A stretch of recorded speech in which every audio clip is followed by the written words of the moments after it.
What's up guys, Westtech Gamer here. Today I'm going to do the PlayStation 4 collection video. Without further ado, let's go ahead and get started. Now,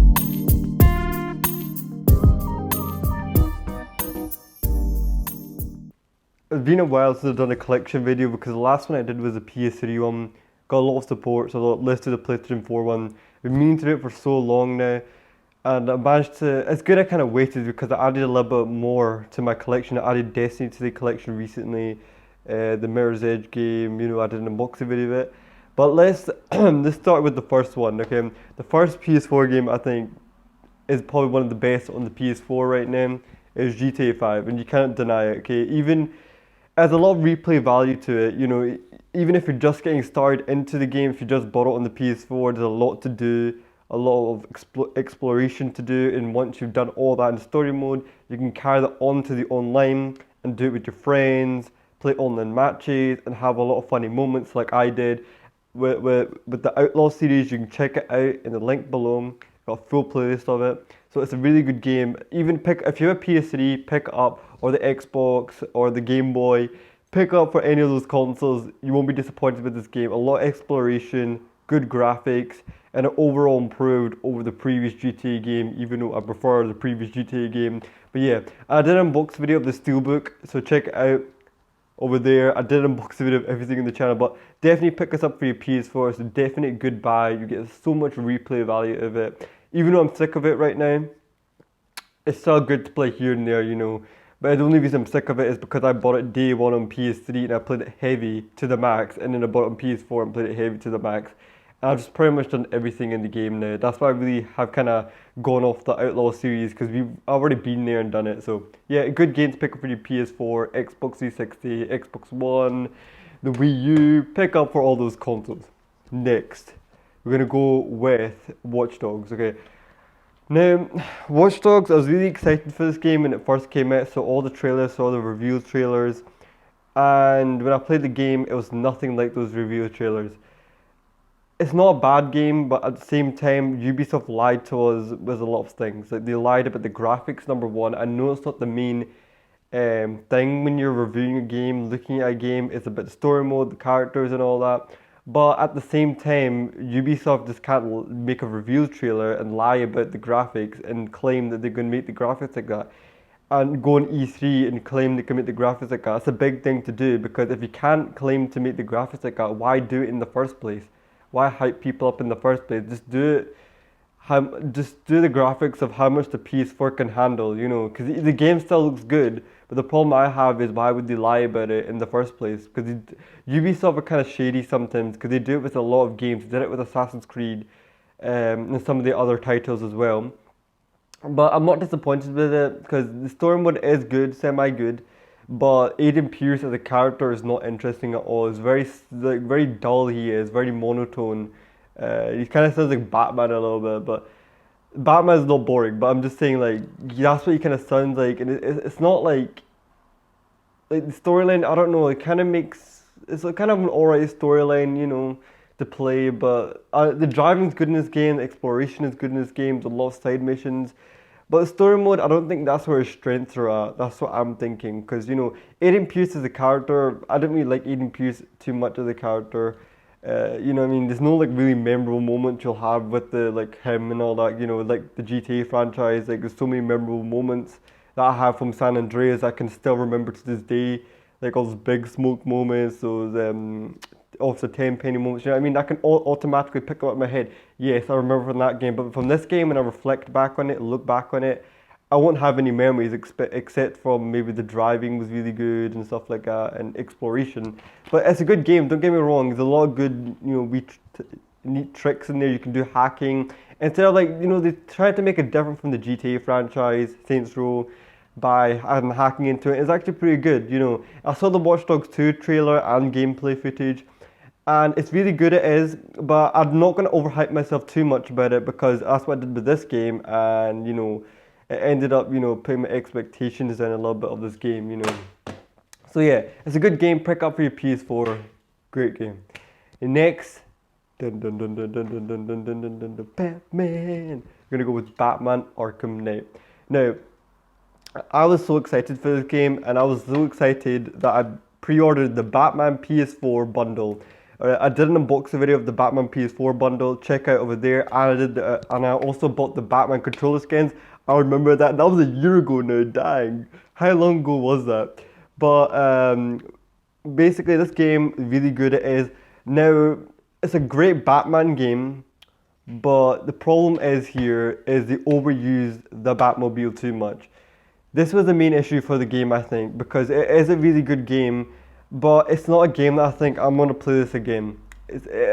Maybe I would want to play it again, but the only thing stopping me wanting to play it again is the Batmobile. The Batmobile is like drone wars, and that's what it feels like most of the time. Like drone wars. Like every time, like I would, you'd finish up a mission or start up a mission or in the middle of a mission, these drones will just come out of nowhere, and it's just annoying it is and repetitive at the same time. I would love to see more like away from the Batmobile a little bit. They kind of focus too much on the Batmobile. Maybe if they just kind of balanced it out a little bit, like some of it Batman and some of it Batmobile, it was just far too many drone wars and Batmobile moments. But there's a lot of cool Batmobile moments at the same time. I remember there's one mission where you attached a Batmobile to a hook of a building and you drive it right up a building. That was sick doing that. I'm not gonna lie, that was sick. And how what was the guy, the Arkham Knight? Yeah, the Arkham Knight. It was so easy to tell from a mile off who that guy was. Okay, I'm not going to reveal it because if you've not played the game, then I suggest you play the game. But you could tell from a mile off if you look at the trailers and all that. It would have been nice to see it to be someone else, like shocking out the blue, like one of the villains being like Batman Arkham Knight, or make him a new character altogether. But they didn't do that, and that's not my only problem. It's not a bad Batman game because I loved how I don't want to ruin it, man. But how haven't you played Batman Arkham Knight? But I love how I'm just gonna say it. I love how the Joker was in here, and that's like one of the best parts. He does so much good dialogue in here, a lot of good acting. I loved it a lot. His humor is there throughout the whole game. Taunting Batman. And at the end, it's kind of sad the way Batman and the Joker, like, there's a sad ending with the Batman and the Joker. So I'm not going to ruin that for you. Just watch it for yourself, watch on YouTube for yourself, or play it for yourself. It's a game you must pick up for your PS4, but the only problem I have is the Batmobile moments. But there's a lot of good replay fun moments to have, and if you're familiar with the Arkham Knights, the Arkham series, like the Arkham City, Arkham Asylum, then it's a good, like, continuation of those games. So yeah, pick it up for your PS4, Xbox One, really good. So unfortunately it's not on last gen, but pick up for the new generation consoles. Right, what should I go for now? Okay, Uncharted Collection. Now this is a good collection to pick up if you've never played the Uncharted series and just want to get into it, or just want to replay them on the PS4. But I've never played Uncharted ever, and I wanted to go and pick this up. And I did a video of it on the Black Friday pickup, so check it over there, because I did do a video of me picking up various different games, including this one in that video, because I got it for a good deal. I think I've only paid £30 for this, which is really good. But Uncharted Collection is a really good collection. I've never really been into Uncharted, Reason being not because of fanboy stuff, it's because I upgraded late to the PS3. Like, I upgraded as soon as the PS3 life cycle was about to end.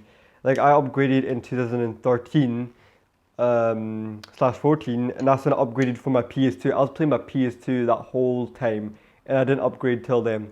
And it was really, people probably call me crazy, like, why did you not upgrade all that time? I was just enjoying my PS2 that much. Like, the PS2 is a legendary console to me, and the best console of all time, with the amount of games it has. But Uncharted Collection is really great, it is. But the thing maybe that kind of puts me off Uncharted is the puzzles. Like, I know Tomb Raider has puzzles, but Tomb Raider is one of my favorite games of all time. But at the same time, I don't like the way Uncharted is. It's too overcomplicated, and it has you waiting around too much. And that's the one thing I don't like about Uncharted. Like, I like puzzles in games, but at the same time, I don't like the puzzles to be too, like, hard and difficult. I like to be kind of a little bit simplistic, so I know what I'm doing, and it keeps the fluidity of the gameplay going. Because I think I've ruined the fluidity of the gameplay by doing that, and that kind of puts me off sometimes. And that's why sometimes I go on Uncharted and I play it and I enjoy it, and then sometimes I feel like, oh, I can't bother with this, I'll just move into another game. I played Uncharted 1 and 2 to the fullest, and I did play Uncharted 4. I still need to play Uncharted 3. But my favorite Uncharted game, I think, was Uncharted 2, even though I played Uncharted 4 first. I played Uncharted 4 first, and then I went back and I played Uncharted 1 and 2. And that's saying something. That shows that game still held up till this day. I did love Uncharted 4 a lot, and I do love it. But at the same time, Uncharted 2, I think, was better. And that's saying something. People probably thought, like, I saw people doing, videos and saying what's the best Uncharted game, and people probably thought it was for nostalgia's sake, but I don't think it is because as shown over here, I played Uncharted 4 first, then I went back and played Uncharted 1 and 2, and then I really enjoyed Uncharted 2 the best. Uncharted 4 is a really great game as well, I'll go on to that in a minute, but it has all three Uncharted games in here, 1, 2, and 3 with all updated graphics, and they fixed the shooting in this game. Where you shoot the weapons, it's L2 and R2 now instead of L1 and R1, and that's the game right there. It's a good package for all you Uncharted fans out there. I wanted to do, that's why I bought the Uncharted collection. But okay, what we're going to go into next, but no, let's go stay on the side of Uncharted. Uncharted 4, right, I got a Steelbook edition over here, special edition. I did an unboxing video of it, check it over there. I know, man, self-promotion, but come on, man. If no one else is going to do it, I'm going to do it. So we got Uncharted 4, A Thief's End. Uncharted 4, A Thief's End definitely delivered, this game did. People, I know a lot of people kind of disappointed with certain things with this game, but I think Uncharted 4 was a really great game. I enjoyed it to the fullest, definitely. There's a lot of those, a lot of familiar characters come back, Sully comes back, and there's a lot of new characters coming back, I'm not going to spoil it because that's the main part of the game, because, I don't know. I don't think I want to spoil it, okay? I won't spoil it, but I'll say this. Some familiar characters come back, like Sully, Alina comes back. Also, there's some Drake's in here, the main character, and there's some new characters in here a lot. Well, a lot of people were kind of complaining about this game because the pace wasn't fast enough for this game. It was kind of slow at the start, and then gradually, as the game went on, it kind of quickened up a little bit. But I didn't have a problem with that. I actually really enjoyed this game to the fullest. I'd give it a 10 out of 10. Really, me not being an Uncharted fan, I like Tomb Raider a little bit better. That's saying something, because I love this game to the fullest. It's really great, it is, and it kind of takes you more of a backstory of who Nathan Drake is as a character. Because other games didn't go as much in depth of that, but this game will go in depth with that. So that's kind of a little wee kind of hint of what this game is about, the Uncharted 4 game is about, and they did improve the combat a little bit more. The graphics are amazing graphics that are in there. It's a really great game. If you're an Uncharted fan, pick this up. It's amazing, it is. You have to play it. It even has online multiplayer on it, but I didn't play it too much or get into it too much because I don't know, I prefer the story mode of Uncharted better. But that's Uncharted collection. I'll just show you all the games you already run through over here.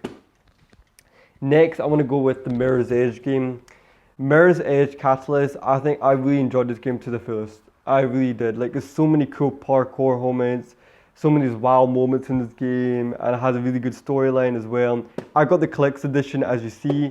I did an unboxing video with the figurine edition. I got the figurine, and I got the posters in there, and steelbook. Check out over there. It's a sick video I did of it, if you're interested in that. So I've pretty much done a video of all these. So basically when I talk about all these, I'll just leave a wee annotation there so you guys can check it out and see what comes in the box with certain things and what it looks like up close. So Mirror's Edge Catalyst, great game is a great sequel from the other Mirror's Edge game. The graphics are phenomenal. The combat's good, the running is good in it. That's the main focus of this game. The main character is really good, Faith. She's good as well. There's so many cool things you can do in this game, so many good parkour moments in this game. I would definitely highly recommend this game. There's not too much I can really go into this game except from saying the running is really good in this game, the environments you explore in this game is really highly detailed and really colorful they are. That's what I love about this game. It's a really great game. It's pick up for the PS4, Xbox One. Yeah, so pick up for those consoles. Alright, now we've got these 5 games left. Now, Black Ops 3, it's just a Call of Duty game, basically, with just updated online. That's how I look at it, because the story mode is not the strength of the Call of Duty game, because you only have a year to make the game. because they could easily just take 2 years out and just make a proper Call of Duty game with proper storylines. But the strength of Call of Duty is the online multiplayer, and that's the most fun you will have out of Call of Duty Black Ops 3 is the multiplayer. And I had a lot of enjoyable moments playing the multiplayer. Do you know, if you don't really like learn how to play the game, and if you don't, become better online, then it'll be kind of hard to get into at the start. But trust me, as you keep practicing, getting better, it'll be a lot more fun. Like, because if you don't, then you have all these people left, right, and center on top of you trying to kill you, and it's kind of frustrating at the start. But keep playing it, and gradually over time you'll get better at it. I always like I love playing a Call of Duty game when it first comes out because it's a lot of fun playing it. And then I kind of get bored of it after a while, and then I get bad at it again, and then I gradually get back into it again, and I get better at it again. So it's just like a Call of Duty game with updated online, basically. That's just the way we look at it. Right. So what we go with, Killzone. We're gonna go with Killzone Shadowfall. I did a video of the Steelbook, check it out over there. But the Killzone Shadowfall, game first came out when the PS4 launched. This is not like the best shooting game story-wise. The main focus for this game was to bring out a game when the PS4 first came out and to showcase the graphics of this game. And that's pretty much it. And I guess it's fair enough, so you can just see how powerful your console is and how good your console is and graphics wise and how much can it handle. Killzone Shadowfall is a great game, it has great shootings in it, great environments in it, but the storyline is not its strength, but it's fun to play here and there. But no one's really playing the online for this game anymore because there's more shooters out there like Killzone, Black Ops 2, 3, Destiny, and then there's a new Call of Duty coming out. So it's good to play here and there. I barely play that game. I thought it would be a good game, but I barely play it. So we're gonna go with the next game, which is Street Fighter 5. I did an unboxing video of it, but Street Fighter 5 is a great game as well. It had great fighting in it, great art style in the game. I'll highly recommend it, but the problem with this game is it lacks content. And that's the only thing. I feel like it lacks content, but if you play it online, it's fun that way. And the story mode they added in the game, is kind of bare bones, basically, because each character has a wee chapter, but in that chapter there's only like 4 missions in each chapter, and they're really quick. And the most fun I had at this game is the survival mode, trying to get the highest, trying to survive the longest, trying to get the highest points in it, trying to increase the difficulty to make it faster. That's the most enjoyment I had at this game, is the survival mode, and that's really fun, trust me, and I love this game a lot. But at the same time, the story mode content is lacking. That's kind of the thing. It's really lacking story mode. Even though they added story mode content, it's not a must, not enough just to justify enough content in the game. It has online, it has a survival mode, it has all these different modes in it to work around if you've already played the story mode and you want to play more. But it's a great game, it is. I love the fighting style in it. It's great. Right. This is like a game that is like praised a lot and highly recommended by a lot of people because of the great story mode it has, the great characters it has in the game. And it's a Naughty Dog game, so Naughty Dog are really good at making their games, because they made Crash Bandicoot, they made Uncharted, and they made The Last of Us. They make a lot of great games. And this game is really good. It has a lot of great story mode in it. It was on PS3, but they did remaster it, so there is like updated graphics in it, and there's a lot of and it comes all the bonus content in here. So if you really loved The Last of Us, or if you want a game to play on the PS4, pick this game up. It has such a great story mode in it. A lot to take in. There's a lot to take in this game, and there's a lot of memorable moments in this game, memorable characters in this game. It's a lot of stuff. I don't want to ruin it because it's that great of a game, and a lot of stuff. I don't want to ruin it because it's that great of a game, and it should be experienced by yourself with all the great cutscenes in it, the great characters in it, the great storyline in it. Just pick it up. You just pick up for your PS4. If you're hesitating to buy this game, to pick this up, just pick it up for your PS4. You will not regret it one bit. People just buy a PS3 or a PS4 just to play that game. So it's a great game it is, and it was on PS3. So if you want to replay this game, it's on PS4 Remastered. So we've got Destiny, the last game. Destiny, I've not really played it too much, Destiny, so I can't really talk about it too much, but it is a great shoot. People from Halo, Bungie, made this game, so a lot of people like this game a lot, the online multiplayer a lot. I still need to get into the online multiplayer and play it. I've not really played this game too much, but it's a great shooter for your PS4, and that's all I can really say about it. But I need to play it more. Maybe I'll do an updated video one day of my updated collection, because I will have more PS4 games in the future. That's all the games I talked about right there. You kind of pause it and read for yourself. That's all the games I ran through. I've done the videos of all these games, so if you want to check them out, see any of these steelbooks in greater detail, any of these games in greater detail to see what I think about these games, I'll leave links down below. But I think what I'll do is, each time I talk about a game, I'll leave an annotation there so you guys can check it out and see what you think for yourselves. But that's pretty much it, the video for the PS4 collection video. Let me know what you think down below, and let me know what games you have in your collections, or any games you can recommend me to build my collection up. Let me know down below. Leave a like if you want to see an Xbox One collection video and a vinyl collection video. Leave a like and subscribe if you're new, and I'll catch you guys next time. Angry at that time with the beta, not being, like the way the other PSPs was. But now that I've got the other PSPs, right, the PSP 3000, the PSP Gold, I kind of appreciate my Vita now. It really does make you appreciate it, like all the key improvements they made with the dual analog sticks, the touchscreen. It was just so much better, the bigger screen.